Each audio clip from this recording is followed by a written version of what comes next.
Good day, everyone. You're welcome to Cetro's blog today. And I am Dia Cetro. Beside me, I have Joket Tolu and Cetro. Yes, you are most welcome to this live stream section today, and it's a pleasure having you around. It's time again. So today we're going to be discussing something that is very, very important and relevant at this time and age, especially for job seekers, for job applicants, and you can't just say I'm jobless now. It's all about, do you have what it takes to be employed, and that's what we're considering today. And we have some persons that will be joining us in this conversation. Uh, we are actually partnering with Deep Talent platform to bring to you guys the opportunity to work remotely across the globe, whether you're in Africa, other continents of the world, Asia, and the likes of them. You have a place in the world to employ you and offer you the position that you might not immediately have in your immediate environment. So we have Okpayemi. Okpayemi, how are you this evening? Hello, good evening, everyone. It's a great evening. I'm happy to be here. Good evening. Nice having you. Although we would like to have your camera turned on, but let's start the conversation this way. We already know that the way the economies of this world has been dissected into two is that we have the developed and the less developed or developing countries. We have the less developed countries always referred to as the what? The global south, and the developed countries of the world as the global north. When you talk about the global north, you are actually referring to the countries like the United States of America, the UK, Canada, Australia, and the likes of them. Whenever you want to talk about the less developed economies of the world, that is when you begin to talk about the continent. I don't want to go into nitty-gritty of that, but you discover that the largest concentration of workforce that are able and willing to work are usually concentrated more in the global south, but they do not have enough job opportunities for them to actually demonstrate their skills. And this has led to the what a different kind of migration from the global south to the global north. And presently, they are beginning to feel the pressure. Yeah, the global north is beginning to feel the pressure of this massive exodus of youth, either from the continent of Africa, from the Philippines, from other parts of the world, into the global north. And as such, thank God for technology. Technology has come to reverse this negativity that comes with massive migration of talent from the less developed part of the world to the developed. And that is why we begin to talk about getting employed remotely, meaning that you do not actually need to leave the comfort of your continent, your country. You do not even need to leave the bedroom. All you just need to have is what? Some simple devices that can connect you to the world and your experience in whatever skill that you have gone to upgrade yourself in, either in the first walls of the school or technical skills that might not actually need the four walls of the school, but ability to work remotely on technical matters. Now, the question is, are people really prepared? Are they really well equipped to perform these tasks globally? That is what we're going to be discussing today. And I have Okpayemi. Okpayemi is back here. Okay, so the question is very, very simple. What are the IRAs in the global north? What are they looking for? That's why we come up with the topic, what global IRAs are looking for in remote job applicants. Because you already know that the numbers of graduates from the less developed countries or the developing nations are much, but you will discover that it's not just about having the numbers of graduates increasing. The question is, can they really perform up to expectation of what is expected in the global north? tonight, we're going to be talking about how you can up your skill, up your game. If you are part of those that are seeking for employment in the global south, but if you're a resident in the global south and you're looking for employment, remote employment in the global north, there are certain things that you need to pay attention to. Yeah. Now, okay, companies are hiring for remote roles, but the question is that a lot of them ends up rejecting almost about 90 to 95% of those applicants that are coming from the global south. Why? The reason is because of certain factors that we want to be discussing today. Over to you, Joketolu. Okay, and I think one of such factors is that Hreres in the global north, they seek proof, as in proof of your skill over claim of your skill. So you're not going to write in your CV, or you're not going to be claiming, I'm an excellent project manager. So they want to see the claim. They want to see, okay, I led a team of 18 across 4 countries or 4 continents, and we're able to achieve our project result in about 95% uptime, the time delivery line, and a project of 5.5 billion or 5 million US dollars was executed. They want figures, they want proof. They just don't want you to say.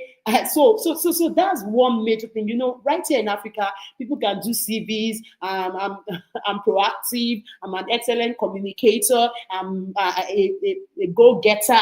They'll tell you all the things, but they don't have proof to show. So one thing, Hreres, if you have to work in the global north, they want to see proof of your skills. They just don't want to see the claims. I think that's the number one thing, and there are still so many others as we go on today. Okay, Ibrahim. What would you have to add to this? Oh, okay.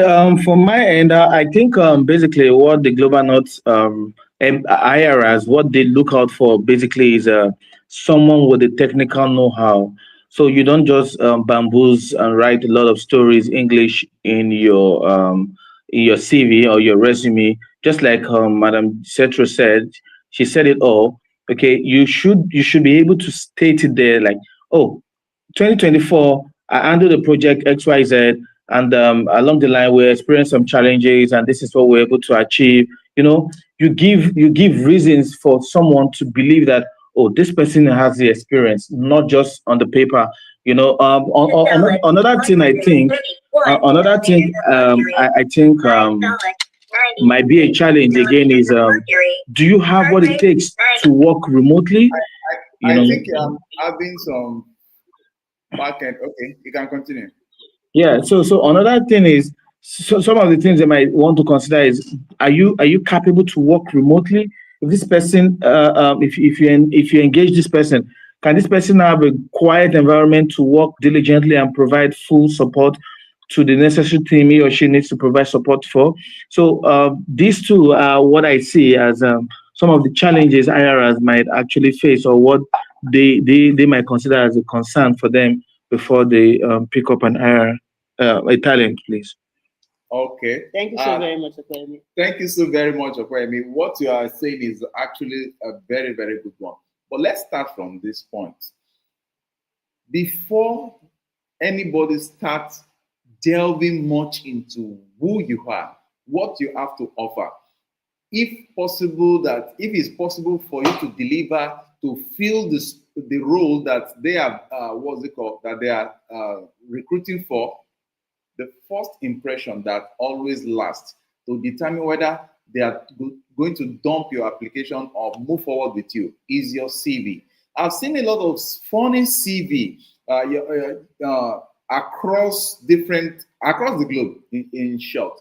I have sat down morning to night reading through lots of resumes and as an HR consultant, and I'm like, if this lady has spent 10, 15 years, yes, I'm talking of people with experience, 10, 15 years, and this is the best that they can use to present themselves globally, nobody will take you serious. We all know that CV is not the benchmark, it's not the total benchmark of your performance. But what opens the door? The first thing that opens the door is your CV, the presentation, The expectation of the IRS is that for someone that has spent up to 10, 15 years, even from 5, 7 years, you are considered as someone that has experience, as a talent with enough experience that they should expect more from. But when you now present such a level of experience with just a single pager of a resume, That's what we see. I'm like, Are you for real? do you mean that 10 years of your life, all the best you can just give to an IR that wants to fill a space, wants to fill a particular role in an no, let me come up with hands-on experience. Actually, we are in the HR space and we recruit for various companies here. So I was actually recruiting for, is it a project manager or a project assistant role or something? And the IRR, the owner of the business, had to reach out to that. See, Mexico, why is this happening? This person just brought a one-pager and she's proving that she's into this. She's a project manager. It's scary. How am I going to believe? Is it not just a maybe? So it's a total no. You're coming with a one-pager, what's it called, CV. Although the CV is not the total yasta, but that's just like your facial expression. That's what presents you. Before they see you, they just see some persons just at a glance. Once you see their CVs, once we are going through our screening, once you just see your CV, this is going to be a good fit. He has the skill sets, the culture fit, and every other thing. So I think that's really key. So if you are opting for a remote job anywhere in the world, please take note.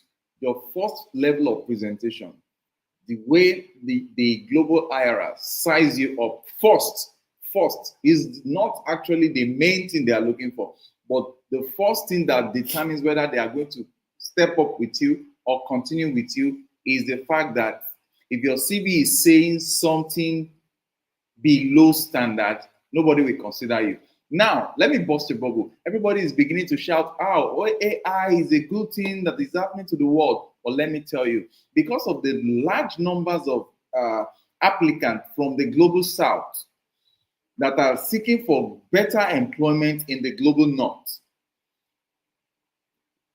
recruitment agencies like Deep Talent Platform cannot, what's it called?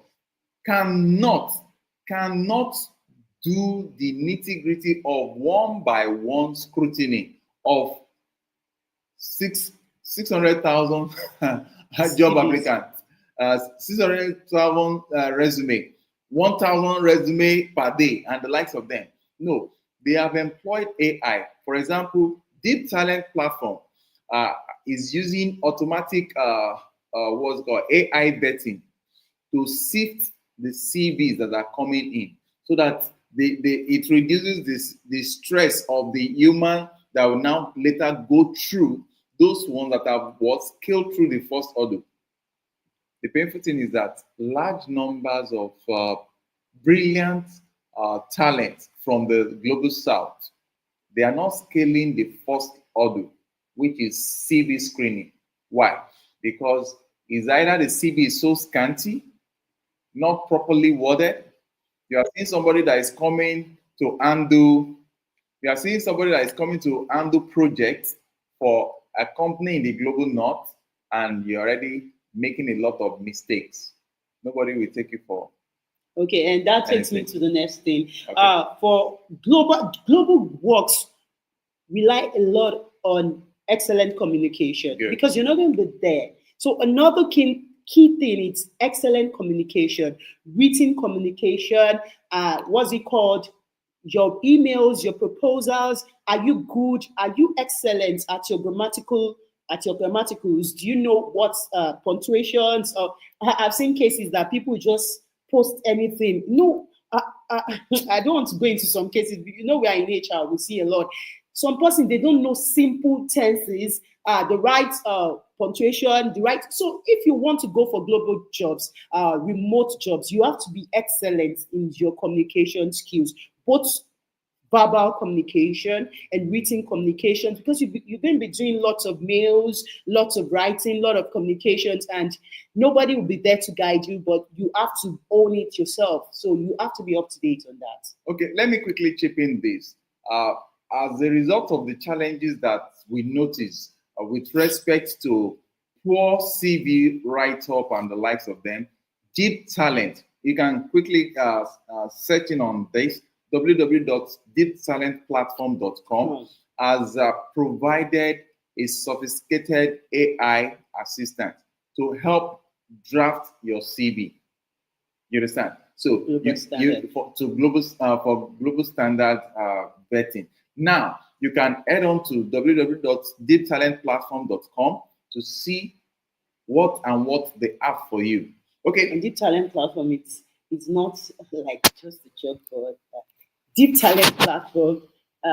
It's a workforce, as in it's a cross-border talent platform. It's not just a recruitment platform. It's an holistic platform that does a lot for you as a talent and as an hirer. So it's a place you have to visit. Just log on to www.deeptalentplatform.com and you're going to.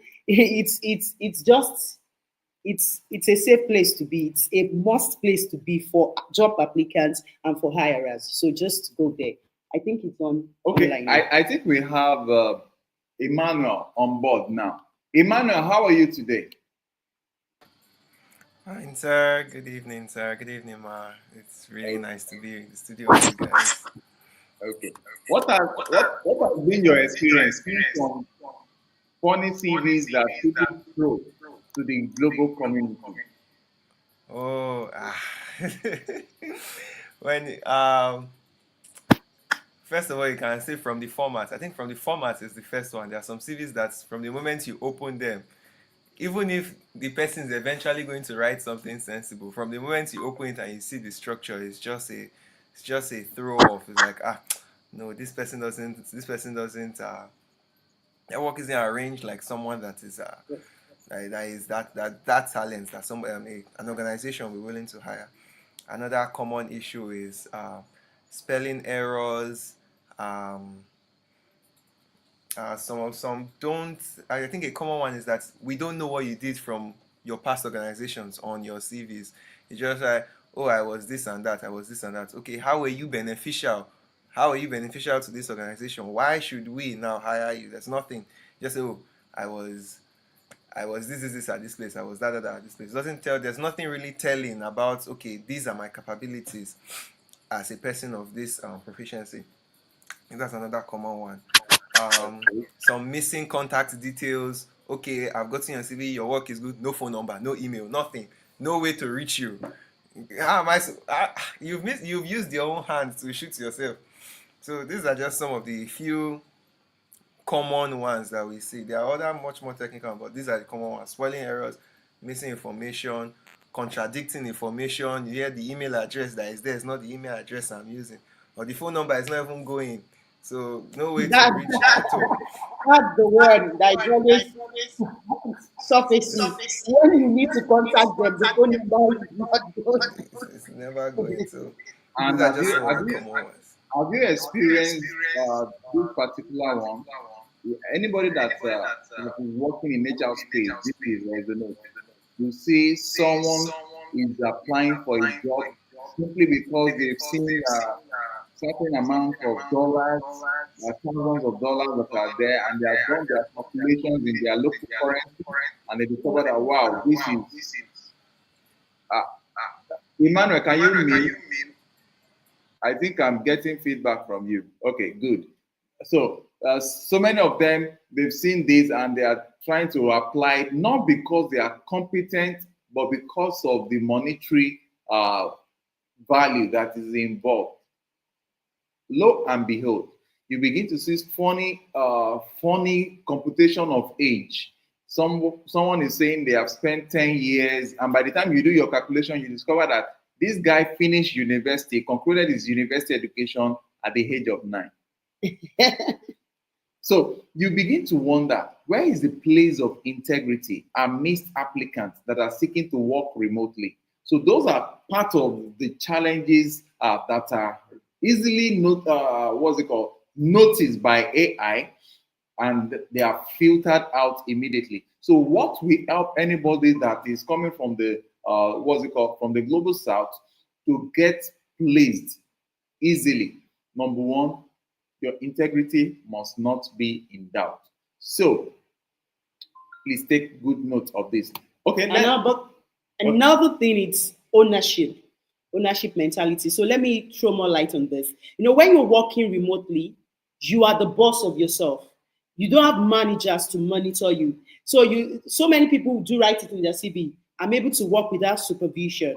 But when it comes to the real thing, they are not able to work without supervision. So it comes down to the fact of still integrity. If you know that you are somebody that has to be coerced, you have to be told, do this, do that. You can't work remotely because they are not going to be policing you. They just give you your to-dos each day. You just have all that is expected of you. And you have to meet up. Hey, you just have to meet up. You're welcome, sir. So you just have to meet up with all you have to do. So nobody is going to come. You just have to say, okay, I'm the owner of this business. How much do I intend to make today? What's going to be my profit, my loss? How will I mitigate my loss? How will I maximize my profit? You do it as if it's your own. That's only when you can work remotely. But if you have this I don't care attitude, I'm not at work, I can't kill myself, Jerry, like most Gen Zs. It's not, no. You can't work remotely because you have to really be hard on yourself. Even when no one is watching you, you know that the invisible cameras are watching you and you want to give it your best because you are the owner. So another thing is ownership mentality. Know you're the owner of that job, especially that role you're given. Give it all your best. Give it all it takes so that you get the best of outcome and you'll be able to go further to the next level. I think that's so important. Okay, that's a good one. Ibrahim, what's your take on this?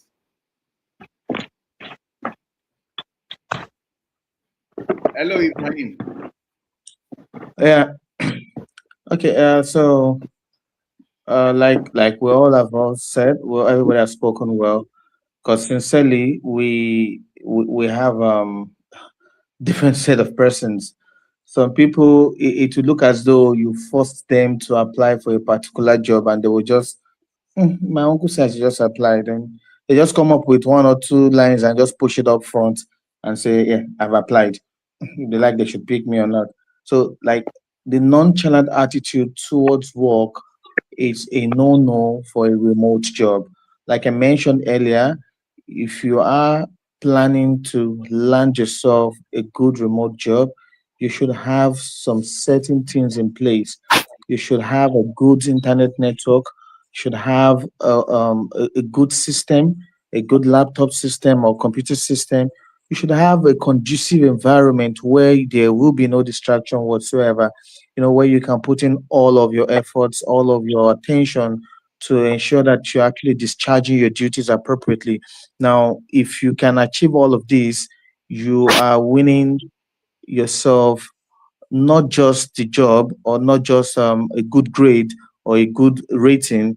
You are actually developing yourself and becoming a master for yourself to become a better person in future. So that's my view on that. Okay.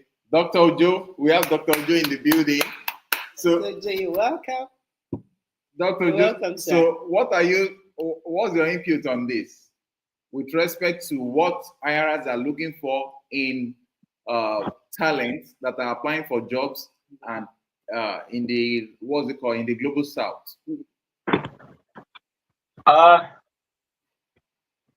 Yeah, hello everybody. Hope you are all doing well. Thank you so much. Yeah, I'm trying to get myself together. All right. Yeah. So in the global job pool, employer, regardless, let's put it this way first. Regardless of whether you're applying online, whether you're applying in person, you want to be sure that we're in that age now where everything is competitive, right? Where nobody really care about what you carry or the certificate and the experience, even the skill you say you have in your resume. You can put everything in the resume, you can load it up and stuff like that, right? That will only get you past through the gate. All right. You pass through the gate and you get inside to meet the person that will actually now start testing you. Even from the gate, from as you are entering the gate, they start testing you, not to test you on what you don't know, but to start testing you based on what you have said you have. Right? You understand what I mean? So because we're in that age where anyone and everybody can put anything in the resume and make it so strong and winning and all of those, right? Because if you actually have passed through the process of getting employed, which means you should have gone through resume building classes. There are classes where they teach people how to write resume, right? You should have gone through that process, right? You should have gone through simulating your employment interview and all of those. So you should be well packaged, right? So we all know when you are going through that resume class that they tell you that you must tailor your resume to the particular job, to the particular organization, which means if you're applying for 10 jobs in 10 different companies, your resume, you should have 10 resumes because it's for 10 different positions and it's for 10 different companies. Or even if it's in the same company, but it's for different positions, you should have individual resume for individual position you are applying for. So like someone like me, I will have like 100 resumes because I'm just applying all over the place, right? I've been there, done that. All right. So what are we saying is that you are told at that time to tailor your resume to particular industry, to particular job, to particular position. So as an employer, for example, myself as an employer, I already know you already have your resume loaded up. So as you are entering the gates, coming for that interview, because your resume has gone through the first stage, and the second stage is for you to be interviewed. So as you are entering through the gate, that's when we start testing you based on what you say, you know, what you've written in your resume. We start testing you. All right. If you say you are good with time management, we start testing you to see when did you get to the gate, right? Because you should be in front of me, or you should be in the waiting area at least 10 minutes to the time, right? That's it. If you're not there 10 minutes to the time, you're already late. So when you're entering the gate, we know because we want to see when you get to the gate. You have to be at the gate by 30 minutes because you don't know where you're going, and then. So what am I saying in essence? That we are looking for people that not only communicate that they have skills, but can prove, can practicalize, can demonstrate that skill. All right.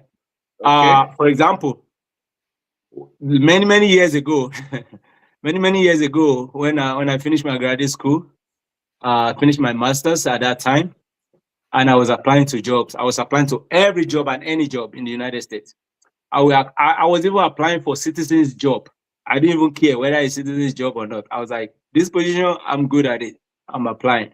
County job, citizens job that they will never give to anybody. It's only citizens. Even the citizen, they will still look at what category do you fall under, that kind of a thing, right? So I applied for one job in one county, and they told me, yeah, come for the interview. I went to the interview. My interview was sit down on that computer and do XYZ. You say you know how to use Excel. You say you know how to use PowerPoint. You say you know how to do in your resume. Okay, sit down there and do that. So I did all my best, and that's why I know that even Excel has levels, has stages. You know what I'm saying, right? Because you could do a lot. And that, I think that was one of the things that prompted me, because when I actually did my doctorate in business administration, I actually used Excel for my data analysis. Because from that day, I knew that, oh my God, Excel is deep and I am good at it, but there's a lot that I don't know. So I had to go get more knowledge, right?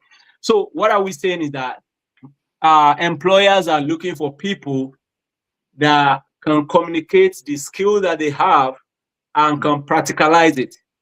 Right? It's not just in theory. Like they will say super ego are good on paper, but when they get on the field, we don't want that in the real world of work.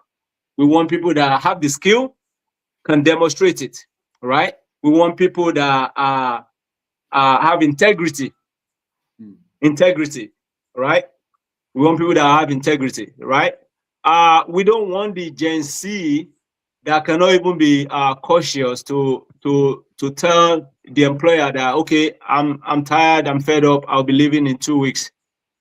But the one that we just say I'm out, and that's it, they are gone, they are not. We don't want those, and there's a way we know them when they come for job interview, right? We want people that are resilient, right? Resilient not just physically, but mentally, all right? Because there's the world of work is very it's very easy these days, but it's mentally draining these days because you are dealing with a lot of people, especially depending on organization you are working for, right?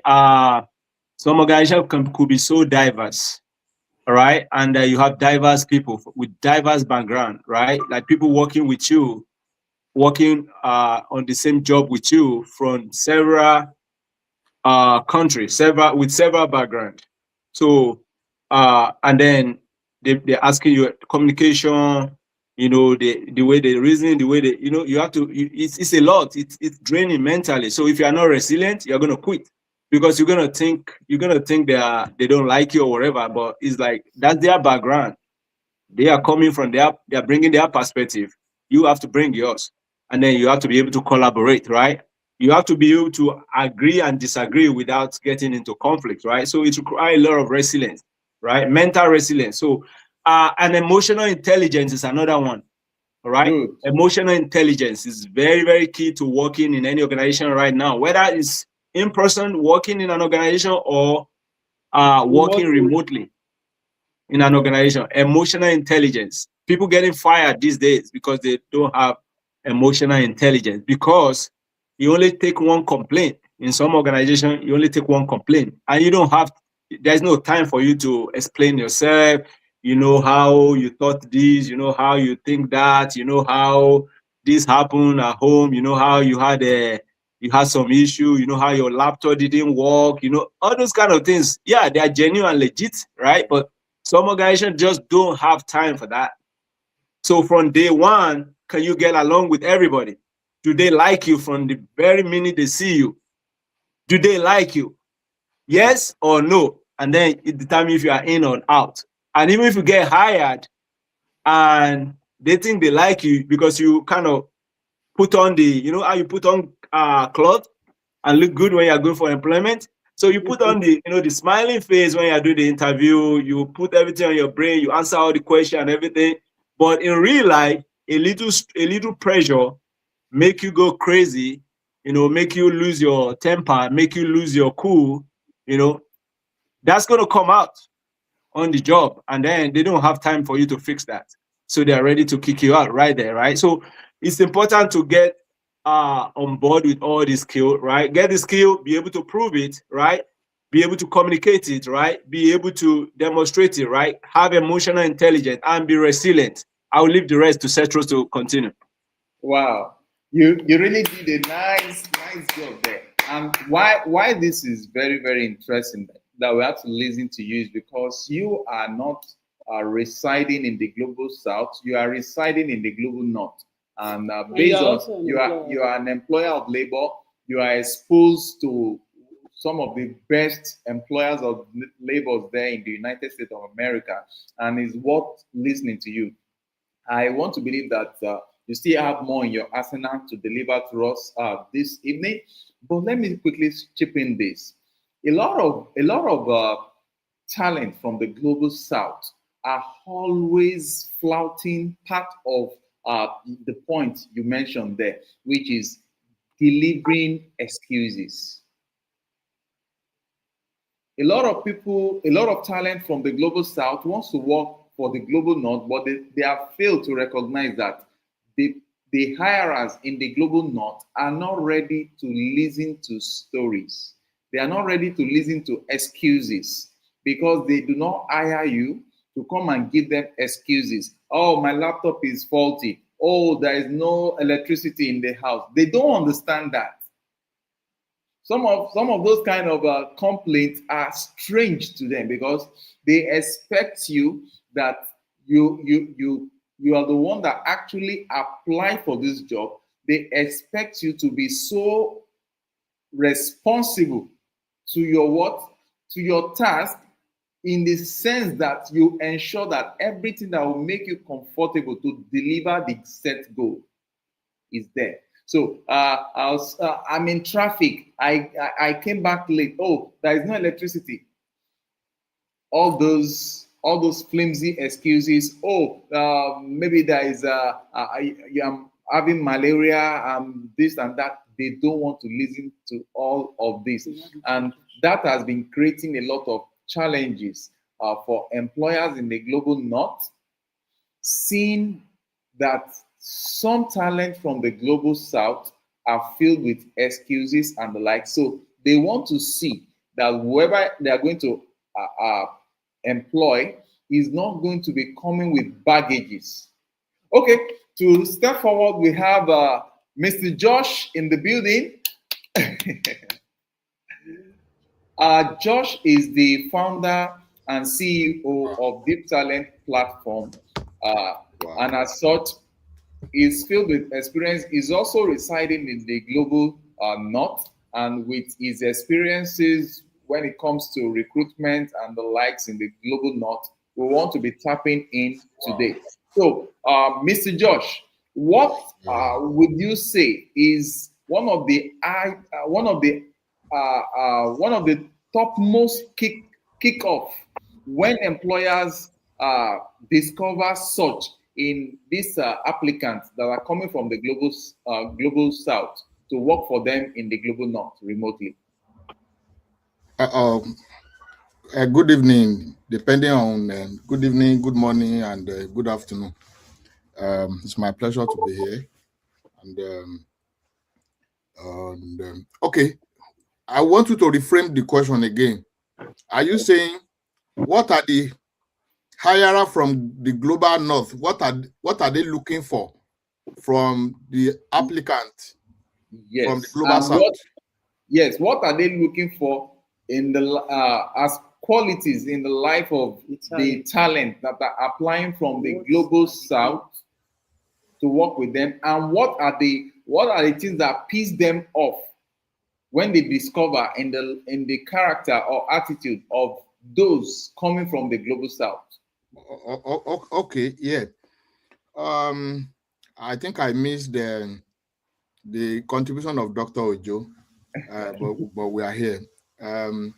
I think the underlying factor is about trust. The number one factor is trust.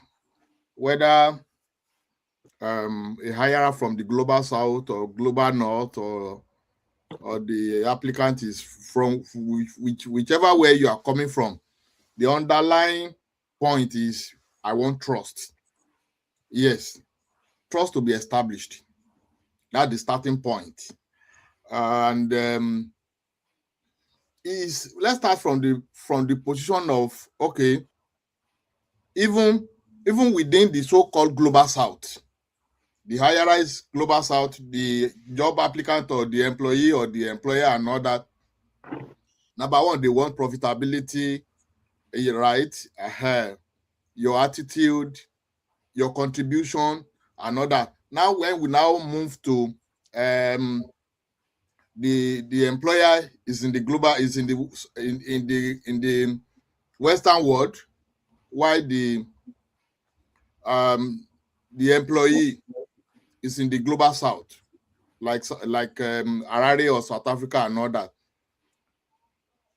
From my own experience, let's even say out of 10 staff that have engaged from the global south, the percentage is around 40, 60. Let me put it that way. It's quite unfortunate because you find out that the culture in fact, that is the whole essence of why that dichotomy is there. This one is global north, that one is global south. It's because of some of those. It's because some of those differences are there in the first place. They are there in the first place. You find out that when it comes to issue of trust, it is high in the global north, while in the global south is low. When it comes to infrastructure, when it comes to even attitude to work, I'm trying to address it holistically rather than just going direct. Because when you find out that, like I've experienced the two, you find out that the people's culture, employee culture to work in our in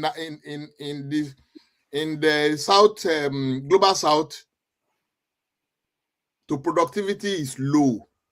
Meanwhile, here it is high.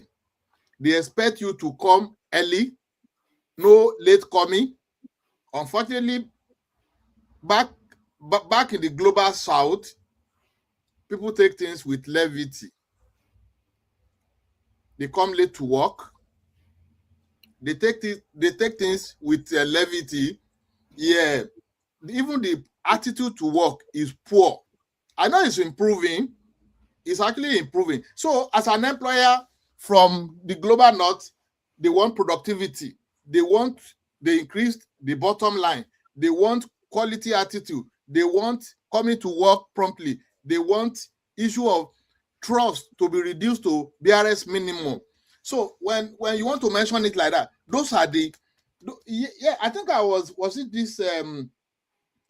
discussing with someone about 2 days ago, and the person was sharing with me that where he is working in North London, I think there are about 30 of them, because of the system they have put in place. And a whole lot of employees in that company, they happen to come from the global south, like Philippines, like Indians, and all that. You now realize that even the most efficient employee, they are the ones that are still, you know, they are good, they are very in terms of performance, but because they still like coming late. Do you understand what I'm saying? They are good. Yeah. They can perform. This is a discussion about in the last 48 hours. They are good. They can do the job, but because of some of those attitude, like you go to the toilet, you stay there for more than 20-25 minutes, right? Hello, can you hear me? Very well. Yeah. That you heard. There are some. You are taking pictures, you are posting it on Instagram, or you are taking pictures, others are there. You know, some of those attitude, it does not resonate with employer. Yeah. But when we are now narrowing that to specific, maybe saying remote job, because the explanation that I just explained now, that's not remote job, right? So in the for remote job, whichever way, they still want you to get to your desk. If it is 8 o'clock, let it be 8 o'clock. If they give you your target, you know, meet your target. Then they want the issue of trust, you know, to a reasonable height. And it's just like those basic things. Keep your work, let you work the work. Do you understand? When you say you want to do this, do it. Yeah, those are the basic things I know will still continue in this engagement. Thank you, guys. Thank you so very much, sir. Let me come in by saying what this person responded. Says 90% of the time that she rejects applicants, not because of competency challenge, but because from what they have given to her, she doesn't trust them much that they can actually perform the needed task without being watched, without being supervised. And I understand where Mr. Josh was talking about the issue of trust. Majority of the IRAs in the global north, they have this issue of trust with respect to, if I hire you, will I now need to be running around to ensure that you do what you are expected to do without supervision. And the basic thing that determines how far an employee or a talent we perform with an organization is basically on this issue of trust with respect to performance on the job, whether someone is there or not. A lot of talent in the global south, they don't have that culture of taking ownership without being supervised. A lot of person wants to be told, carry this pen, put it on the paper, and turn it this way to write an A. In the global north, they don't have such time wasting processes. And as such, for those of you that are listening or watching this podcast, you need to have at the back of your mind that the global north is not a space where whatever that is assigned to you as a task to perform, they will never come over, they will never bend over to be reminding you for delivery. Because as at the point that such tasks are being meted out to you, it is assumed that it is done. They are not looking for people that will come with multiple layers of question, rather solutions and suggestions to make the business take the next level. So, Toluwani wants to say something. It's just like Mr. Josh mentioned earlier, cultural fits. That's what Mr. Josh was trying to address, like cultural fits. The IRS in the global north, they'll look at it, do you fit into their culture? Every organization adds this hallmark of humility, respect. Respect is reciprocal. You have some persons, they can't collaborate. Another one is collaboration. Can you work? Are you a team player? Most people, they just put it in their CV, I'm a team player. No, but they go solo in the process of... You know why they go solo? They themselves, they are the team. In the process of executing a project, they will delay others in that team. They don't know how to collaborate. You are the one delaying the delivery timeline because something is on your desk that you ought to do at time T. You've not done it. You're waiting for time Z. So that's it. They are going to look for that. Can you work as a team player? Can you collaborate with others? Are you humble? Do you listen to instructions? That's being humble. That's being teachable. When you're wrong, do you accept it? And it's part of you having emotional intelligence, being able to control yourself, your emotions. It's not that I have had talent come to work with heavy emotions, and they approach the clients, the customers of the business, like even the clients had to say, for real, what if you have such emotions? Why were you on duty today? Because it's just like you're telling me I don't have to come to this business place today. So such things will not be accommodated. So that's cultural fits. Do you have respect? It's not that you'll be fighting in a team. Let me quickly chip this in. In case you're watching this video and you have interest in working remotely from the global north, from the global south, you want to work for IRAs in the global north. Most of the time, it's not your skill that is having the challenge. What might be giving you the challenge is you need to work on your attitude. The certain silent culture that is misrepresenting the value that you have to give to the job, which is what we're talking about. If you do not have the team spirit, you need to read up. You need to work on yourself on how to work as a team. And working as a team is the fact that nothing must be stuck at your table. Nothing must be stuck at your table. It's not when the processes are moving on, it gets to your table and it's staying beyond necessary timing. The turnaround time is the killer code for IRAs in the global north. You need to work on that. Then emotional imbalance. A lot of people, a lot of talent from the global north, from the global south that wants to work for IRAs in the developed countries, you really need to work on yourself with respect to emotional intelligence.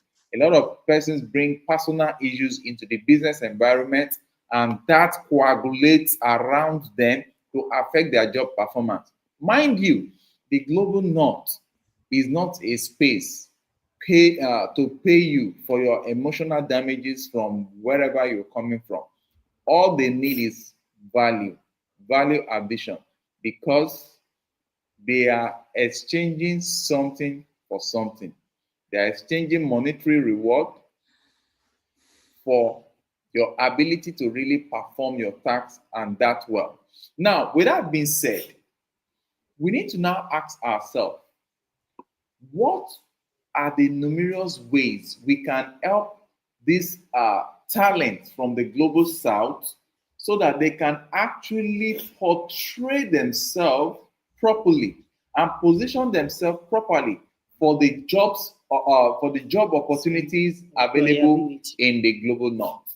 So I want Dr. Ojo to answer that question. Can you repeat that question again, please? Okay. What will be our likely advice to talent in the global south with respect to what they need to do to improve themselves so that they can offer their quality? Because majority of them, they are very, very talented, but it's all this cultural misfits that is going to be a challenge, or that is a challenge to a whole lot of them. So what level of advice do we have for them? Yeah, so first thing I want to say is that everyone and anyone that wants to succeed in anything must have a mentor in that area, period. All right. So I know that the world or a lot of people will kind of tell us go get degree, get certification, be certified, be a chartered accountant, be a project manager, have a PMP certification and stuff like that, right? Have a license as a doctor, as all those are great. Be an IT specialist, have a CCNA, Cisco Certified Network Associate, or CCNP, and all of those. I've been there, done that, right? Those are great, right? But I think above all, what you need most, or what you need first, is to have a mentor in that particular career or that field that you want to go into. If you want to succeed, you must have a mentor in that area. So after you have gotten a mentor, then you can now start talking about gathering the skills, because your mentor is going to guide you, right? He's going to tell you what skill to focus on, what certification to go focus on, what they're actually looking for, right? For someone like me that have a resume that is up to like 15 pages, I still have to squeeze it, and I need to narrow it down to 2 pages. You can imagine how serious that is, right? And the employer they don't really care about that 15 pages resume. Not that they don't care, but that's yours, right? That's mine. What they want is the output, is productivity, it's value. What they want is collaboration. It's someone that get along with everybody, right? It's someone that the moment you show up, everybody is lighted up. Not when you show up, everybody is like going to the toilet and bathroom, and like, you just don't have that positive vibe. When you have that energy, everything is energy, right? When you show up, can somebody feel your energy and be like, yeah, this is where I want to be. Yeah, I'm going to get something valuable from this. Oh, you showed up and everybody just want to be like, oh my God, they just come. And believe you me, it's not until you speak, it's not until you be in a place for 5 minutes or 10 minutes or 10 days. Between the first 30 minutes, you will communicate with your energy, even if you don't speak, even though you don't have opportunity to speak. And they can perceive more than you think you are communicating, even without words. All right, because you communicate, we are energy, we have energy in us, we vibrate at a particular frequency. And once your frequency is not in sync with the current frequency around that place, you either don't belong, or they'll probably just get out and just leave you alone there. So those are the things we are talking about, right? So that cultural fit that they mentioned is very big. All right, it's very, very huge, because cultural fit is not is not the same for every organization. And when we talk about cultural fit, because I've had that a lot, even in the organization I was working for, and I got to the point I start to hire people and stuff like that. Then we start hearing those kind of terminology, cultural fit. When you are unemployed and you ask, because you are authorized to ask if you are not employed after the interview, and they tell you that sorry, we don't hire you, you have the authority to ask, like, what did I do and stuff like that. And if they tell you that it's cultural fit, you need to know what does that actually mean for that organization, which will be different from another organization, the same context. All right. So it's not that, it's more than just the coming late alone. It's more than just the being independent alone. It's more than that. It could be you don't listen. All right. You could have the skill, you could be doing the job, you could be on time, you could be getting the job done perfectly, right? But do you listen? Even when you're doing the right thing and they say stop, don't do it. Do you listen? Or you just say, well, I'm doing the right thing and I'm trying to meet the timeline, and you just stay, right on it, but you're not listening to what they're telling you, and you could get fired for that, right? So cultural fit could mean a lot. So when you are going to a particular organization, it's a good thing we are talking about this now for those that are listening and those that will listen later. When you are going to a particular organization, when you get hired, or if you are trying to get hired by a company or an organization, one of the things you need to look at is cultural fit. What does it mean to that organization? All right. If you have mentor, your mentor should help you to go and do background research about that organization you are going to know what cultural fit means to them, and tell you, so that you actually know that before you actually start applying, or before you go to the interview, or before you resume on your first day of work. So what you need, like I said, first and foremost is a mentor. Then go get the skill.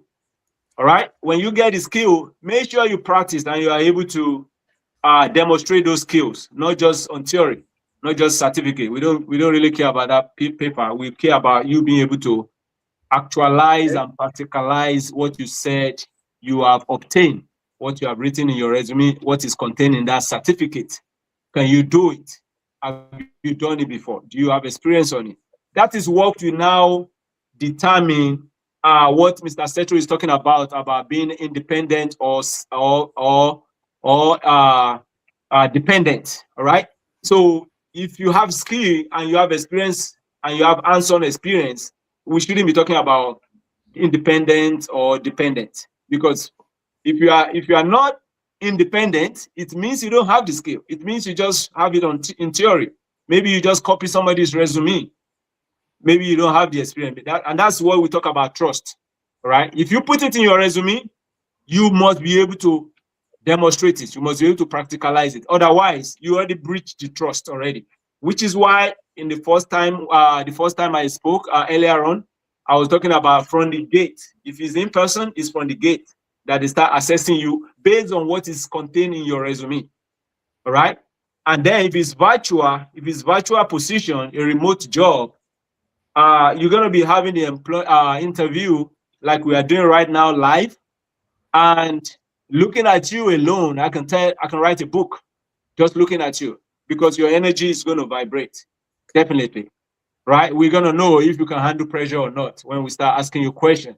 We're going to know if your resume is somebody's resume, or if you just put it there from AI. Because when I start asking you questions, then you can't really answer, or you are looking for, you are not confident, you are not bold, or your answer doesn't correlate with what's in your resume, right? So trust comes in right there, right? So that's what we are looking for. That's what needs to happen, right? Get a mentor, get all the skills, be able to practicalize it, know what cultural fit means, all right, for that organization. And then the rest should be easy. And then be professional. Be professional, all right? So be professional. That professionalism covers a lot of things with your attitude, how you react. That's professionalism. If you are not professional, yeah, it's just gonna not work out. All right. Thank you so much, Dr. Ojo. Before another person comes up to talk about another angle, I quickly need to make example of this. There are two candidates that came in for the same position. Let's say candidate A and candidate B. During the interview process, candidate A was very fluent. All the answers were top notch and they were sounding as if they were coming from some world class renowned textbooks and it was just fitting in. Then the IRA from the global north asked the simple question: what is your experience in all these years that you can tag as a failure, a failed experience? You know what came out instantly from candidate A? It was a very well structured, detailed storyline that ended up in happy ending. They moved to candidate B, although looking not that well polished, looking not well fitted in several areas, managed to answer the questions that were given to him. But when it got to the point that it was asked, what was that aspect of your experience that connoted failure? He was silent for several seconds. And when he started talking, it was as if he deliberately wants to lose the job because he gave a rundown of his inability to meet deadline that almost cost him his job. The question now is, amidst these two, who would you have chosen to work for your organization remotely? If you happen to be in the what's it called, in the global north, Mr. Josh. Okay, there are two questions. The one we were discussing that Mr. Dr. Ojo addressed, and this is another one. But you want us to address this one you have just stated, right? I want you to address this. Yeah. Yeah. Basically, this is how I look at it. If you ask every champion, irrespective of the field of endeavor, they will tell you they have failed in the past. Yes, they will tell you they have failed and how they come back. And for the first applicant that mentioned how he failed and he bounced back, obviously is the way to go to me, right? The other applicant that was saying, okay, almost missed deadline and all that, missing deadline and how your experience of failure and how you bounce back does not correlate. If I will probably go for it's not probably, based on the way you just put the scenario, I will go for the first applicant. Let me answer that. Meanwhile, I still need to say one or two things regarding your first question. Thank you. Okay. You come to that. Dr. Ojo, who will you go for as an IRA in the United States of America? So, thank you so much. You said the first candidate responded. The question was, what was the experience that can be calmed or that can communicate failure in the past? And the first candidate gave a storyline of what their failed experience was with a happy ending. But the second candidate gave response that just communicates all kind of negativity and all the stuff that didn't go well about them, but is that all they communicated? They didn't say anything that they learned from that? He communicated that part is this. He communicated what happened, that his own scenario almost cost him his job, and he learned from it. He enumerated what he learned from it. That's candidate B, right? Yes, candidate B. All right, great. All right, so I will hire candidate B. You know why? So that question always comes from most job interview in the global north. At least to my knowledge, I think that kind of question always comes. So the number one is that when they are asking you such a negative question like that, they are not asking you that question directly for you to answer. You know, there's what we call connotative and denotative or answer, right?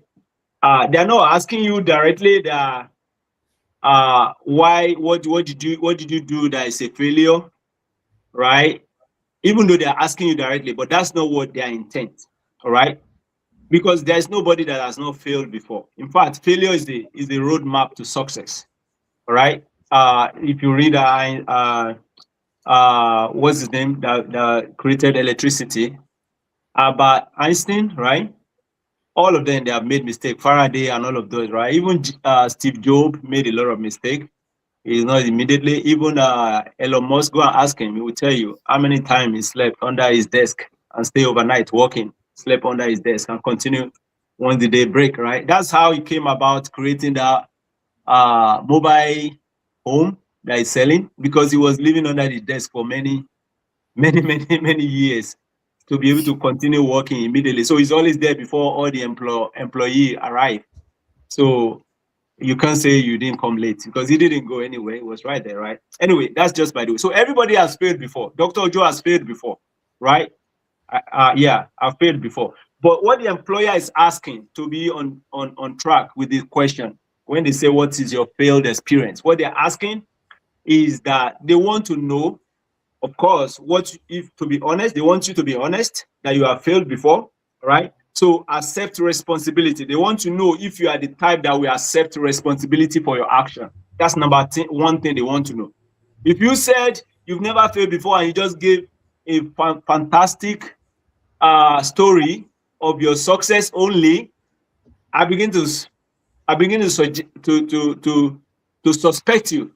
You become a suspect for me as an employer, because I'm like, oh, you've never failed before. You must be God. You know? Only God has never failed, right? All right. Only God has never failed. Maybe we don't know, but because it's God, we cannot see his failure, right? Even his failure is like a magic to us. It's like a miracle, right? So I'll start suspecting you. All right. So we want to hire somebody that take responsibility.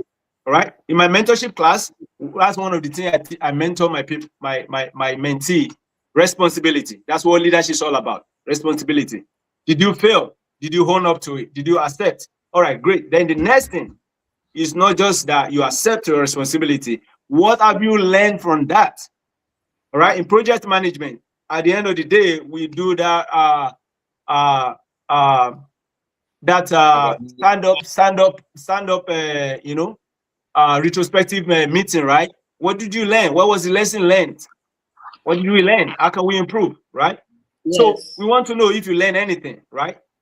That's very, very important. If you did not learn anything, I'm not going to hire you, all right? That's why I ask, what did the candidate B do? So if you learn something from your mistake, from your failure, then you accept your failure, then you point out that this is what I learned from my failure, and what action did you take? Have you take action to improve on that failure? All right. So if you communicate that you've learned this and this, and this is how you have improved, or this is the action plan. Watch my word, action plan to improve on that failure, so that failure does not occur again. All right. If you can communicate that to me, you're already winning my heart already. You're already getting close to what's it called? 80%, 90%. All right. So then the other thing is that we want to know, once you have the action plan and you can communicate it. Yeah, I mean, you're already getting to close to 90. I think you're already at 90 because you are already good, right? So that is why I'm going to pick candidate B, because candidate B talk about all the failure, right? But he talk about the lesson he learned, all right? But another thing is that you didn't tell me if he demonstrates action plan to improve or if he has actually improved. So I need to know if he does that, if he has done that. If he's doing that, then I will hire him. But if he just communicate that, accept his responsibility, communicate the lesson learned, I will still hire him if that's the only two options I have, because the candidate A only gave good story that with a happy ending. I don't think he accepted responsibility. I don't think he tell me anything that he learned from that. It just make me feel good. I don't want to feel good. I want a result. All right. If I want to feel good, I know what to do to feel good. So just give me what you are going to do to solve the problem. What's your emotional intelligence? Demonstrate that. How do you handle the problem? What have you learned? Okay. What will you do next time? Thank you so much, Dr. Joe. Okay, going forward, once you hear me say, okay, I'm telling you to round up. Okay. All right, just give me the time. If you want me to speak for 1 minute, just say 1 minute. I know how to keep the time. Now, Emmanuel, what's your take on this? Who will you hire? Emmanuel? Yes, I can. I'm here. Okay, So can you hear me? Who will you hire? Candidate A or B? 1 minute. Okay, I think first of all, with every I've been privileged to be around founders a lot, and I say one thing that they always look forward is to the continuity, the long-term feasibility of the organization. So whoever you're hiring is not a task, it's not somebody to just do tasks. It's somebody that okay, is this person going to be favorable for the long term for this organization as we scale? Why am I bringing this up? Because when you want to hire someone and you hear, okay, when they bring out their problem solving skills like that, you'll be able to know, okay, this person has potential for for long-term feasibility of the organization. So I would pick candidate B mostly because there's the desire to improve, the desire to work on themselves, and there's a path forward. They made provisions for a path forward, an action plan forward. They are looking ahead. They are honest. We've been talking about integrity a lot. That shows is a good show of integrity. That yes, I have made mistakes. This was my mistake, but this was how I'm trying to overcome it. This is my plan towards making sure it never happens again. So candidates B. Okay, thank you very much. I love that aspect of honesty, integrity is a key word. So if you're watching this live stream and you want or you intend working globally, remotely, please do note that one of the outstanding traits that hirers in the global north are looking for is integrity, trust. Can they trust you? Do you have integrity? Can they rely on your word? Does your A means B and your B means nothing? Okay, Ibrahim, what's your take on this? Who will you pick? Candidate A or candidate B?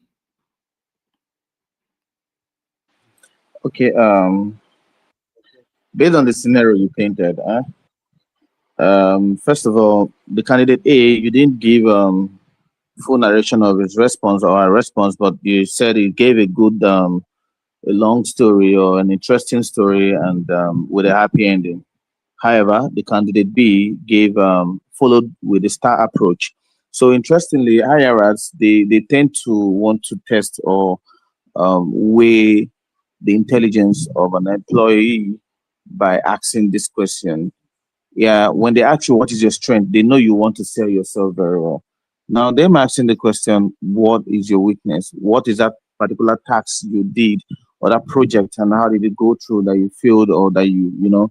So the candidate B actually, based on your narration or your scenario, he or she stated the situation, the task, the action that took place there and the result or the take home, which is, and at this point, I took home that going forward, I should have done this better.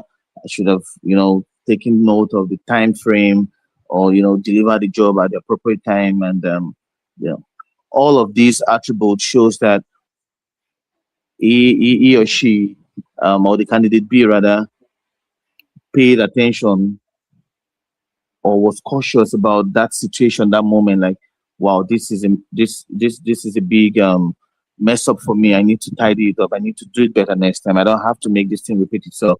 So I think I will go with I'm not thinking. I said I will go with candidate B because candidate B actually follow through with the star approach, and that is a yes for any hirer. Except otherwise, candidate B just said that for saying sake. Sometimes we all know these things, and we just try to showcase them during interviews only, and not in the real life sense. Okay. Okay. Thank you very much, everyone that has responded with respect to this question. Shockingly, this particular scenario happened, and candidate B was selected. And when further probing was done, that why will you employ someone that is not even as fluent, as intelligent as the first candidate? The first candidate was more fluent, more intelligent, smooth talker. He has done his research and all those stuff. And even while I was talking, I mentioned the fact that some of his responses were like coming straight from international textbooks. Whereas you now ended up picking someone that was not as presentable as the first candidate, but based on his record of failure,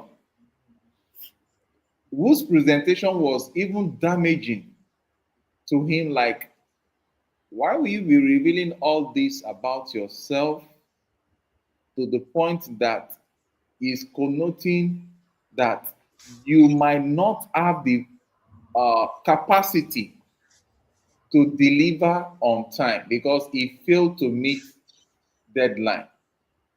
You know what response we got from the what's it called, the selection officer? He said, candidate A might be a very good one, might be knowledgeable, might be a smooth talker, which is needed, but the issue of trust. Candidate B was not talking like somebody that prepared himself for such questions, but he gave a genuine story of his defect and how he learnt it in a hard way, and what he is going to do, or what he has been doing to ensure that such never occurred. That remote job, we are saying this for all those that are following us online globally. Remote jobs are solely hanging on the percentage of trust that can be delivered into your hands. They want you to do their job without being around you. The geographical location is so wide that they cannot even come closer to monitor what you are doing. And it is expected that your delivery does not need time-to-time monitoring. So it is always vital that we have this at the back of our palm, that it is more than intelligence. It is all about integrity. It is all about honesty. And it is all about ability to manage time. That's where we are moving. That's where we are moving to now. Time. Mr. Josh, how do you guys in the global north value time management in selecting candidates, in selecting talent to pick up roles in the organization? Yeah, we've been there as an applicant, as an employee, and as a business owner. And when you went to employ or after your interview, there are factors you consider. You rate it: time management, integrity, consistency, communication, outlook, and other. It's not just one part, right? But yeah, we have resolved the last question, whereby someone that was said I almost miss a deadline, or the first guy that, it depends on, maybe he was a smooth talker and he did not say the truth. Like all of us must have gone through that at different time. That, okay, tell us your failed past or experience and all that, and you stated it genuinely, but you did not stay at that. You now profile solution, what you did, and now the story, how the experience, you overcome it and you are able to solve the problem. Because that's all of us in this room, I want to believe, at one time or the other, we must have faced that question. Did you say the truth? And it's possible you say the truth, but you didn't go further how you address it. Like the first guy that said, okay, he almost missed, it's true. But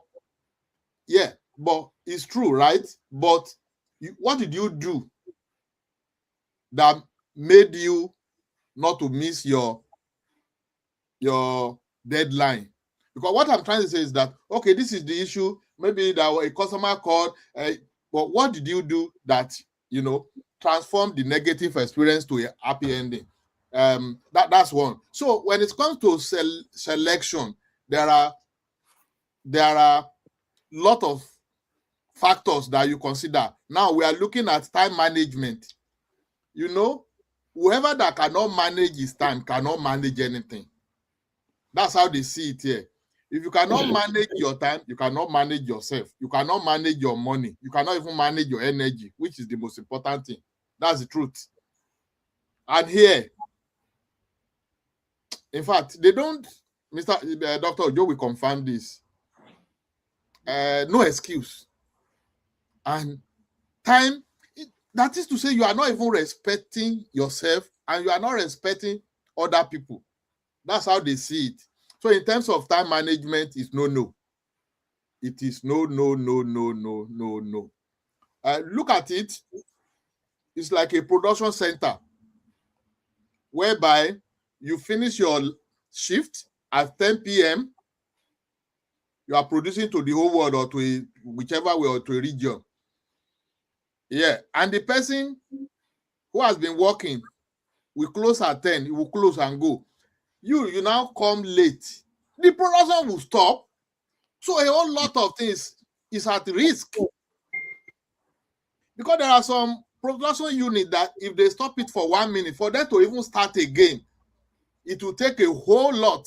So it is no. So also in any sector, maybe people in health sector that they are attending to, maybe you are attending to a client, so to say, and you now close 10 o'clock, the person that's supposed to resume, maybe a doctor, or in a airline industry, it cut across. So time management is everything, and they take it is a priority.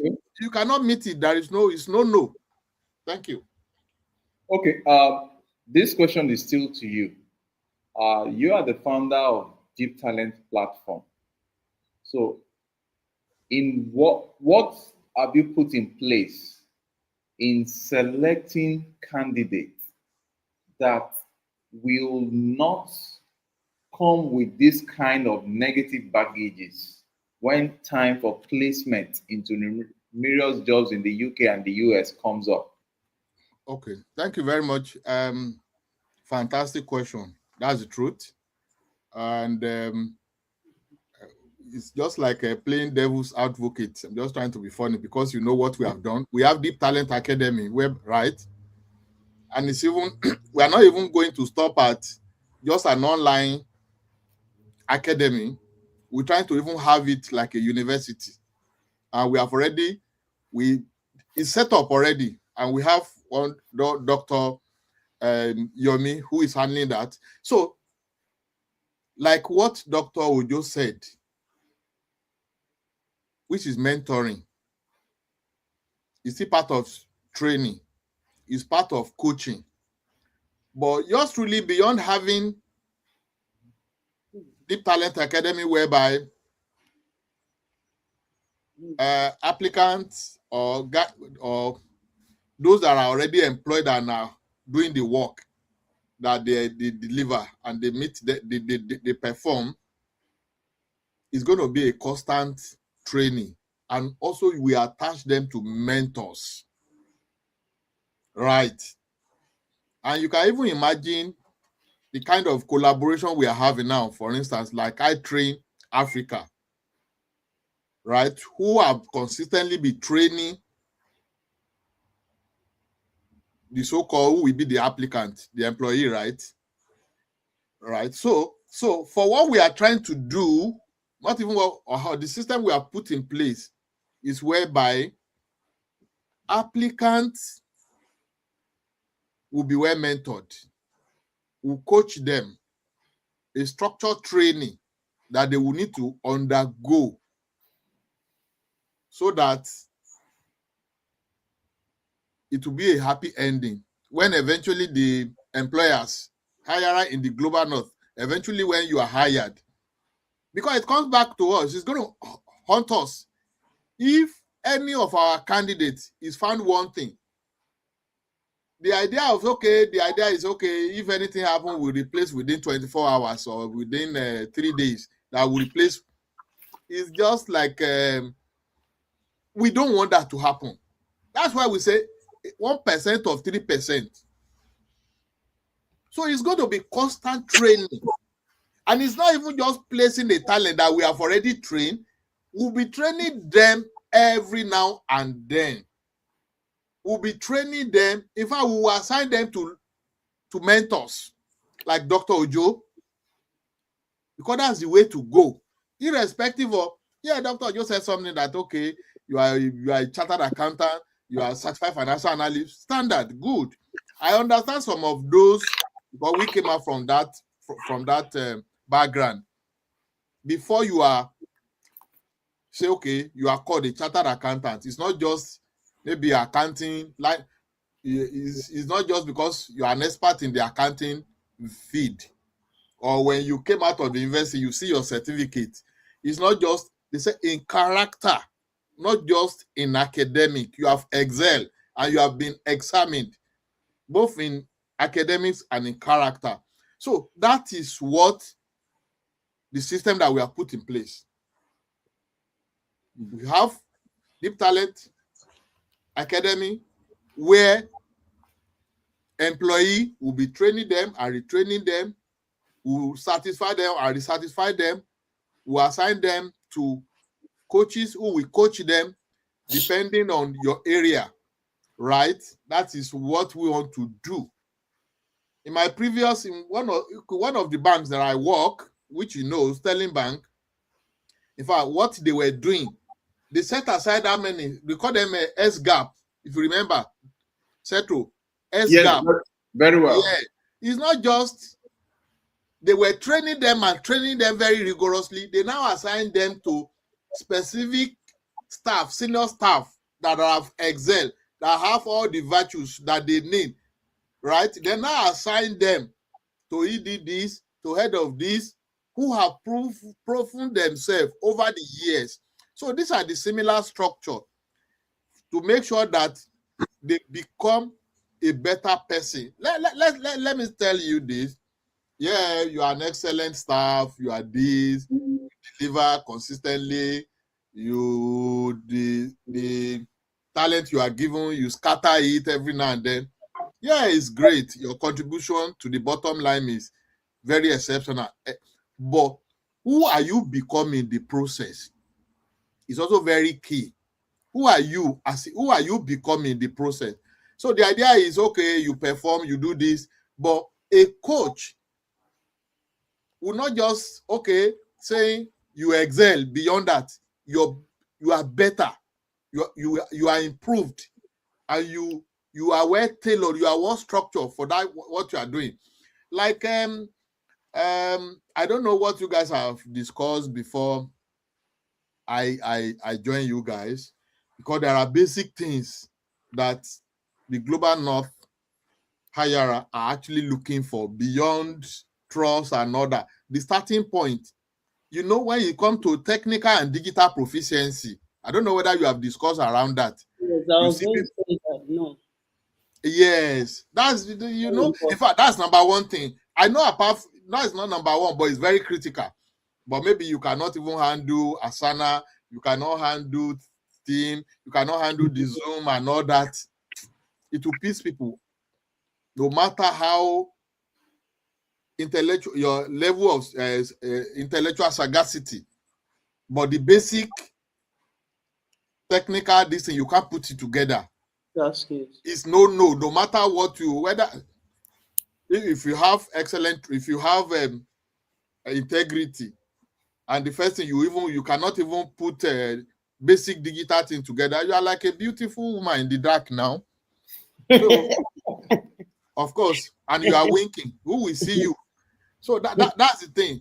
So that digital proficiency is very important. That's part of our Okay. training to make sure that people basic digital operations you are able to deliver. You can adjust yourself. What do you have is very very important. Another thing, another one that Mr. Josh is the advocate for is AI literacy. Yeah. So, are you going to use AI to increase your productivity? Do you know the extent to which you use AI? Do you check what AI is giving to you? Because AI has limitations, so it can improve your productivity. Then, do you automate repetitive tasks? So it's not that you have tasks that AI can just do for you. You are still doing that. No. So that's what IRS are looking for. Your ability to be able to put some tasks on just AI that will just take over repetitive tasks for you. But AI asks questions. There has to be a human surface to AI whereby you check, meet all that AI is doing, and you make sure it's really accurate. But you use it to increase your productivity. I think that's what we suggest. You know what the journey we are embarking, it might look simple, but it goes far beyond that. Yeah, we see one of the Secretary of State in the US that was saying, that was before now. Yes, he was saying anytime they are discussing, in fact, they just relegate Africa to the background, or maybe just assign like 2% Africa, you know. And I think you have had once you say you are like, that's even the question I'm facing now. And most of this Western world, they say, okay, you are recruiting from Africa. They have a bias in the first place. That bias is there. Though there are some of them who have tasted how fantastic some of our migrants from the global south, what they are doing, the great stuff they are doing in the global stage is especially in the US is fantastic. But when you say, okay, you want to recruit from Africa and all that because of cost, because it's not even about cost, especially for some of these finance boutique houses and all that. Once they hear Africa, the first thing is they have that biased mind that would they be able to perform ahead beyond performance? Would they be would they be able, like the cultural fit we are talking about, would they be able to be digital savvy? Will they be able to be? There's some still believe that AI is for the Western world. They believe AI is an alien thing to the people coming from the global south, right? So, Mr. Josh, let me yes. cut in. Let me cut in here. I was actually discussing with a business founder, and I was taken aback when I looked at some of the staff they had in that organization, and I'm like, some of the tasks you are doing, AI can actually do this faster and better. And the owner of that business said, I have my reservation about AI. I was like, what? You have your you have your reservation about AI? And to cut the long story short, there was a task that they needed to perform, and for 2 weeks, not even 2 weeks, for about 4 months, for about 4 weeks, 4 weeks they could not deliver. And I performed that same task within 15 minutes. Within 15 minutes.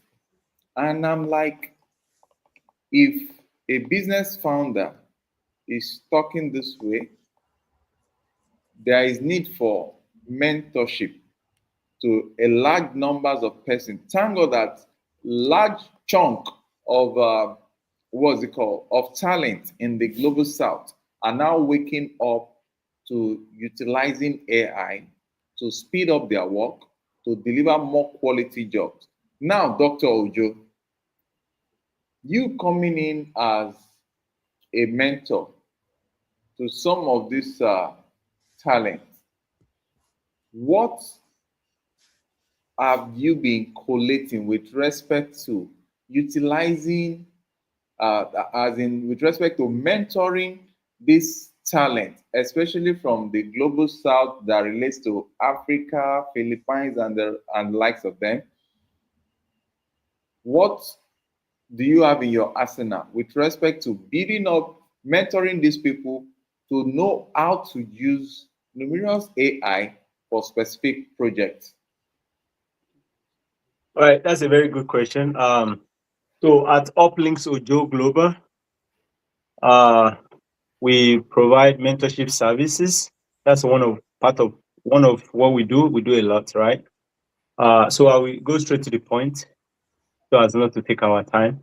All right. So the goal of Uplinks Ojo Global Mentorship Initiative is to provide a well-rounded candidate, right? Be it youth, be it adult, be it employer, be it employee, be it administrator, politician, whatever. Whoever you are, if you come to our mentorship program, our focus is to build you into a well-rounded person, right? So we have to be aware of the downside of AI as well as the impact of AI, right? Productivity, which is very great, right? And I can tell you that my experience in the military, even before the military, taught me that 2 minutes is very, very long, and you can achieve a lot within 2 minutes, right? I'll give an example. When I was to go to the United States and apply to graduate school, and I was chatting and communicating with my professor, and I was trying to be very sure that I'm going to get admitted to that program. And when I got the employment letter, and I was told to go to the embassy for visa processing, and I was trying to ask my professor that I wanted to know, will they give me the visa or not? I want to just be sure if they have communicated to the embassy that, yeah, I'm a good candidate and I should be allowed to come for that studies many, many years ago. I think that was in 2010, right? So my professor told me, and I'm quoting, he said, your first 2 minutes is what's going to determine if you are going to get that visa or not. So I said, okay, I left it that way because it was by email, right? It's not like now that you can call anyhow, it's by email. So I took note of that. So 2 minutes, that's when I started knowing the power of 2 minutes. It's very long and you can do a lot in 2 minutes. All right. So when I joined the military, we ask you, our physical training is like 2 minutes for push-up.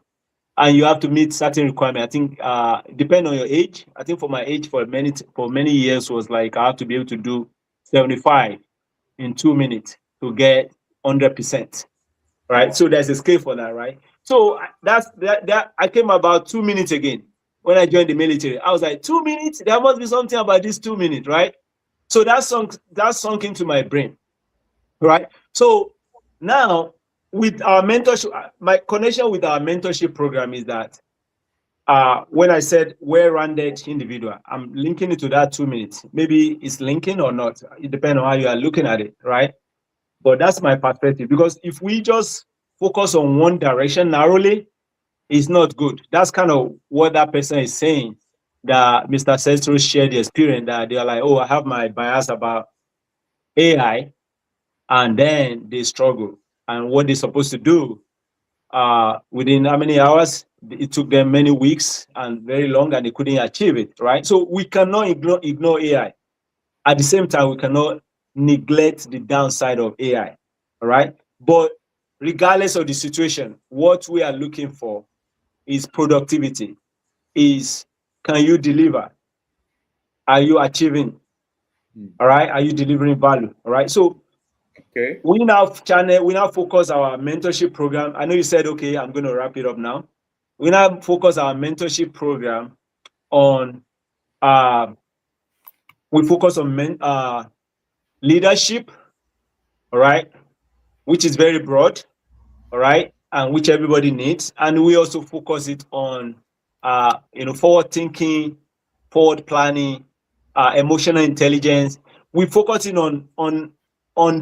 we build that model on pillars that once you go through that model and you have good grasp of those understanding of those pillar of our mentorship initiative, you can fit into any organization easily and without any headache, and you can make us proud. So I think it will be a good thing for the deep talent to look at the opportunity to see maybe they can send us some of those talents.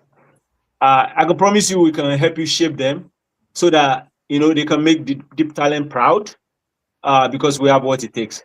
Thank you. Okay. Thank you so very much for that. And that is to reaffirm the fact that there is going to be a meeting between yourself and the founder of Deep Talent. I will communicate that to you so that we can close in on certain dotted lines. Okay, now we've been talking about numerous aspects of what hirers in the global north are talking of. But because of our time, we just want to summarize. Can we, under 1 minute to each person now, can we tell us the aspect of communication? What are the employers in the global north looking for? Um, do I have Ibrahim here? Yeah. Okay, so get ready. You say something after Emmanuel. Emmanuel, you have the floor.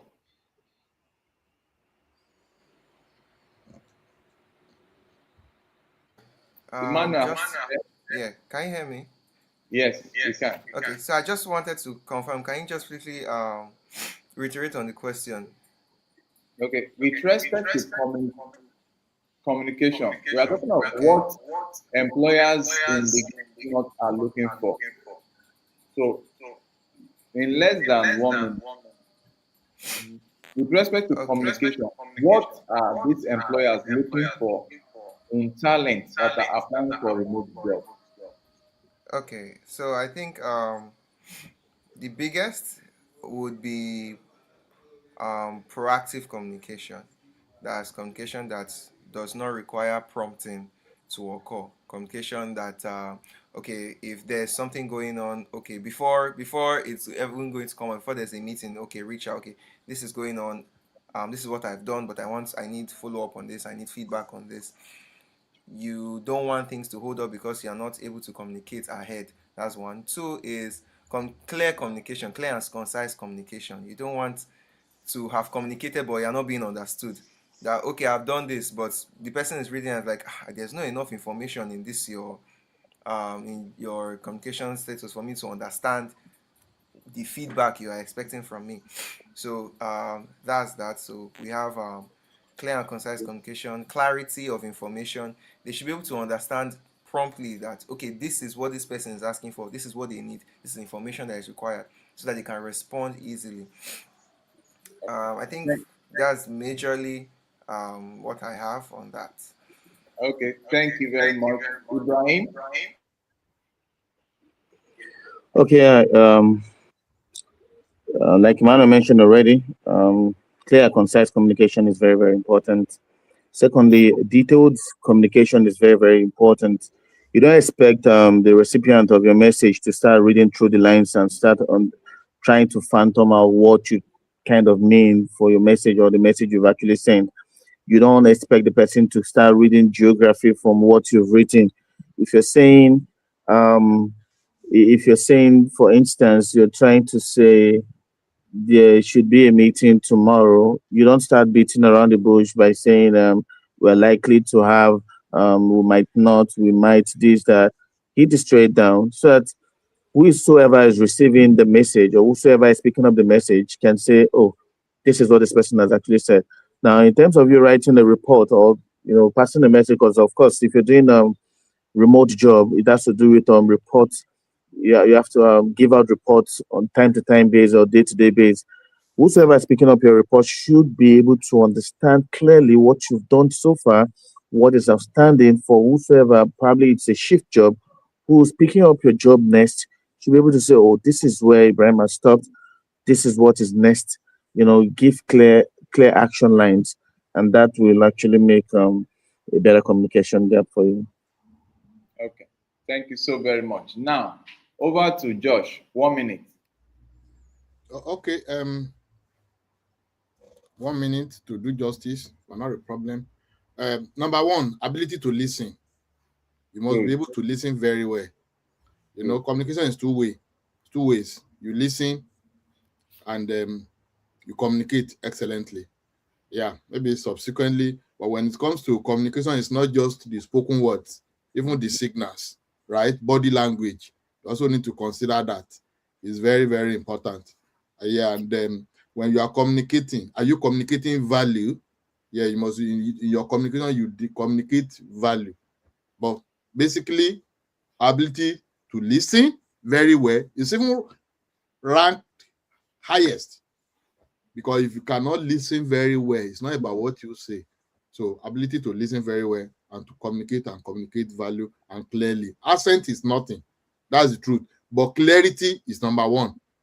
You can use accent and zzz, but are you communicating very clearly?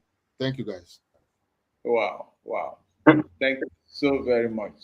Okay, Dr. Ojo, 1 minute. Okay, so for those that are here, I think there are talents that are here. So I think I want you to go on your Google or YouTube or iTunes or whatever and search for Think Fast, Talk Smart by Matt Abrams. MATT space ABRAHAMS. Is a strategic communication lecturer at Stanford Graduate School of Business. All right. So I listened to that podcast on my way to the United States from Europe. I had to listen to it 2 times. All right, because it was very, very impactful. You talk about communication and why it is important. All right. Think we fast. said someone. And once you type it on Google, it will bring it out. Just say think fast, talk smart. Think Fast, Talk Smart podcast by Matt Abrams. Yes. Matt Abrams. He's going to bring it out once you put that there, right? All right. So you talk about that, right? So when you talk about communication, the first thing you must first focus on, right, is ability to connect. All right. I know that even before I listened to that podcast, but that podcast go deeper into other things. That's why I'm recommending it. All right. So connect. No matter what you are saying, no matter how valuable it is, no matter how the other person is listening, if you don't connect, you are just, I don't want to say wasting time, but it's not communication. All right. You have to connect.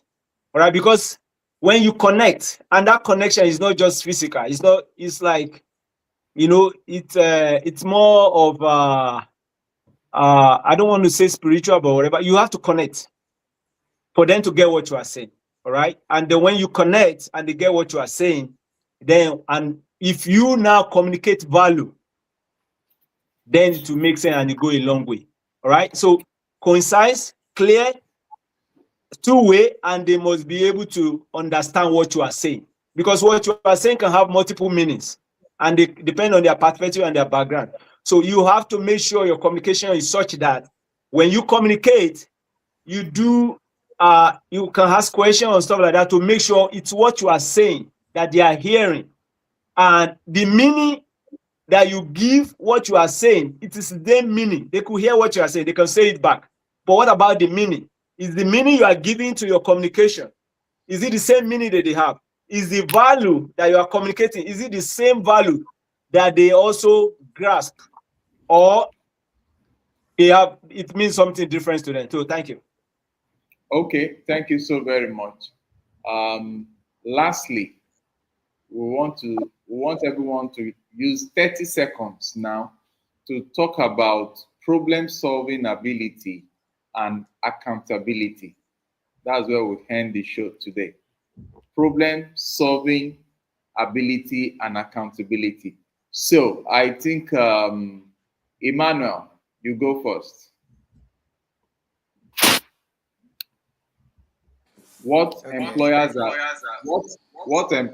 in the global north are looking for with respect to problem-solving ability and accountability? Thank you. Your 30 seconds starts now. Okay, so for one, I think the idea of a business is that there is a problem and a business stands in to solve that problem. So a business is generally a problem-solving venture. You cannot come into an organization of that regard and then not have the necessary skills to operate in that organization in that regard. So problem solving in the sense that things always come up from the management to the employees, and from the employer to the employees, and from the employees to the clients, and other factors, maybe like shareholders, stakeholders, investors, and all. There will be constant communication, and because of that, there will be constant clashes of interest, conflicts of interest. The ability to manage all this properly, to find the right response, the right actions to take, to communicate these problems effectively and find the right actions to take, is a very important skill. I think even in project management, it's a very important skill. Even this is where your discretion also matters as well, to be able to research, look through all your options. Okay, based on the vision of this organization, based on the principles, based on the culture, this is the best decision to take. This is the problem, this is the best decision we can take. And the output will be something that will be agreed upon by management because of the amount of research that has been done to come to that conclusion. So that's what I have to say on that. Okay, thank you. Now over to Josh. Okay, problems in 30 seconds. Yeah, Emmanuel, you spend like 4 minutes, but it's fine. Okay, but it's fine. Yeah. The truth of the matter is that before you are employed, there's a problem. There's a problem, and they want you to come and solve the problem. And you must be a problem solver. You must have that trait, because before you can solve problem, you cannot give what you don't have. In terms of solving problem, maybe it's a profit problem, maybe it's a whatever. For a particular role or a company, there's a problem that they want you to come and address before they employ you. So it is expected you must be a person of problems. You have that problem solving capacity for you to be able to solve that problem. And in terms of accountability, if you're not accountable, you can't solve any problem. You need to be accountable. That is the truth. Thank you, guys.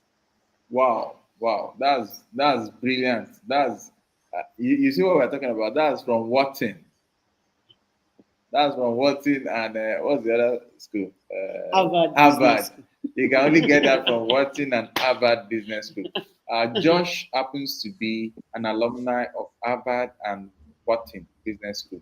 So he's really giving us the punchline tonight. And I want to believe that if you are coming across this live stream maybe now or after now, I will implore us to settle down and look at some of these points that have been highlighted with respect to what employers in the global north are looking forward to seeing during the selection process for those of you that want to work remotely. Okay, we'll just end it up with Dr. Ojo, your contribution with respect to those two factors in 30 seconds? Yes. All right. So when you give me such a question, you give me 30 seconds. All right. I will do my best. In Nigeria, they say how now, as how now. All right. Okay. So I'm going to time myself because I need to actually start. So, okay. All right. So number one, employee. What are you looking for? There's a reason why you're seeking the employment, right? You want money, you want career fulfillment, satisfaction, growth, pay, fair compensation, and all of those. Great. So you must know that, right? Two, employer also has what they are looking for. They are looking for such a candidate that can solve problem. Because like they said, there's a problem in the organization. Every organization has a problem that they want to solve. All right. So they are looking for that candidate that can contribute their quota of solution to solving that organizational problem. All right. So, and some organizations are looking for ways to improve their process. All right. Some are looking for how to serve their customer better. All right. Maybe some organizations are looking for employees that can contribute meaningfully in terms of values, that can engage, productively, and capable of engaging others. Maybe some organizations could be looking at for employee that maybe can help them attain productivity. All right, scale their product or scale their organization, market them to the world. So everybody has what they are looking for. All right. So you must know what you are looking for and also know what the employer is looking for. All right. So you have to be able to marry both together.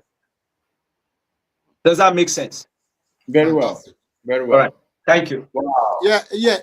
Dr. Ojo, in the US, I think 60% of the leading brand, they are being headed or being run by veterans.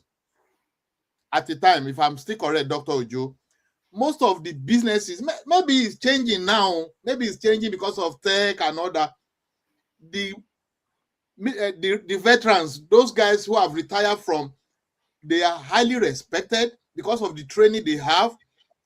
When they turn around businesses, so it's a pleasure and it's a real privilege to have you in our midst, and we appreciate you, Doctor. Thank you. Thank you so much. Thank you so much. I appreciate you all. Okay, I also want you guys to appreciate Jim Barak. I don't know why he's not coming online. He has been sending in chats and the likes, and he has been following through all the way. So okay, and again, the set rules. Yes, yeah, Deep Talent platform. We are all aware of it. We've invested in it. The platform is excellent and is still improving. It's ready for the world. And I don't want it to be seen as if, okay, we are contributing to our motherland from Africa. But the platform is ready, is fully deployed, and I want it to be our collective responsibility to make sure that it's a huge success. Yeah, we can be taking this, it's good, but I want it to be our responsibility to be a huge success that will be part of what we leave behind for the world. That will be, I'm not doing it because of money, but Africa, every now and then, everybody understand that the talents are enormous in Africa, but those restrictions, right? And that's part of what the Deep Talent we want to bring the talent. We want to connect them directly to the global economy. And I want all of us on this platform, not just on this platform, to see how we can push this brand and attain the whole essence. Thank you, guys. Wow. Thank you so very much. Before I round off totally this night, I want the most beautiful lady beside me here to just say a closing word. Okay. She's stripping for me. You can see her looking at me. So I want to say a big thank you to everyone that's been on this live stream section today. It's been an impactful and educative word. And I want to say to applicants and talents out there, please do find out time to go through all that being said, because these are hands-on experiences that that will really help you in whatever role you want to take up in the global north. And do take out time to visit www.deeptalentplatform.com, either as an IRA or as a talent. We've got you covered. All that you need to succeed is right there on that platform, and so many things that it's a total human capital infrastructure that's on that platform. So please do make our time to log on to www.deeptalentplatform.com.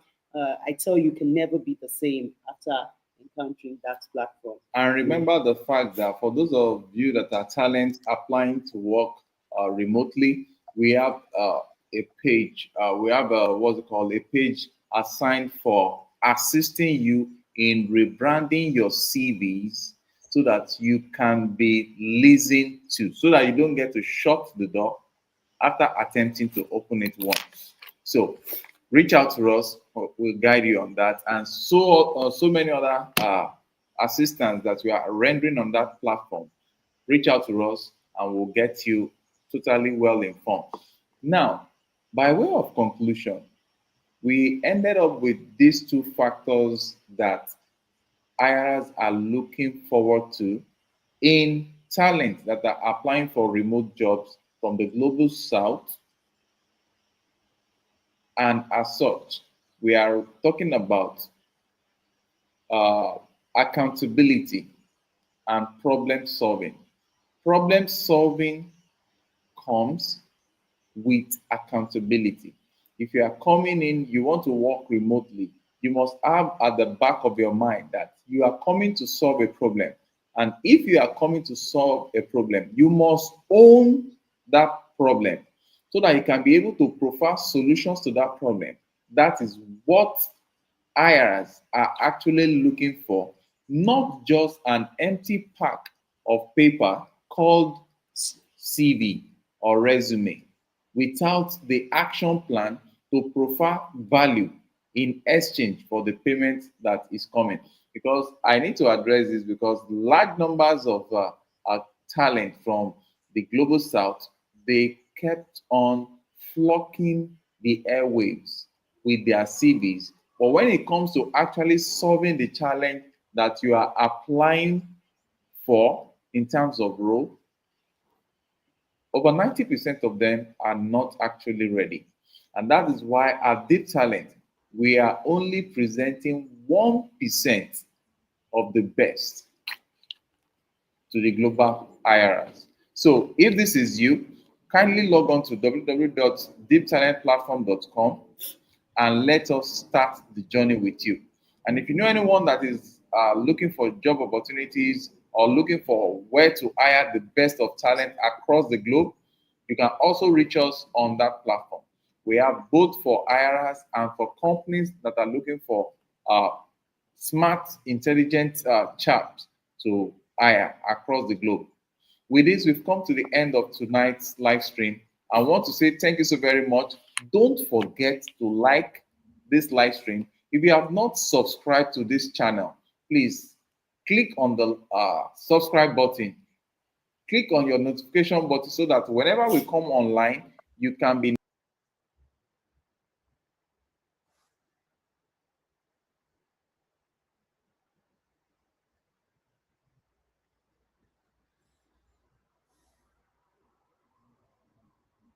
Okay, I think hello. Yeah, I think we lost them. Yeah, I think we lost them. That's global south for you. So I want to say thank you for your time and your contribution. We appreciate you. And this is where we have come to the end of the the podcast. So thank you very much. Dr. Ojo, like Setro said, he will structure a meeting whereby we'll sit down and look at possibilities. Yeah, we'll look at possibility. I think we'll talk to him so he understands your schedule, and I think we should make it happen as quickly as possible. Thank you. Ibrahim, are you there? Okay, it's myself, Dr. Ojo, and Emmanuel. Emmanuel, you are here, right? Yes, sir. Okay. So thank you very much. Good night. Thank you. All right, thank you, sir. I appreciate it, and I look forward to talking to you soon. Thank you. Thank you, All Doctor. right, bye. Bye. Yeah.